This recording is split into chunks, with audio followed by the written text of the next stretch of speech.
VKR TV, VKR voice, ఇదే నిజం.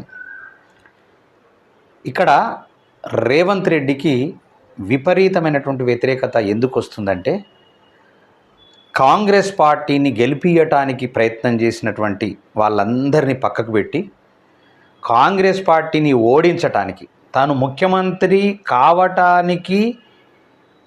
కావద్దని వ్యతిరేకంగా చేసినటువంటి పోచారం శ్రీనివాసరెడ్డి లాంటి వాళ్ళను, అదేవిధంగా ఇంకా అనేక మంది కొంతమందిని ఆల్రెడీ జైన్ చేసుకున్నాడు.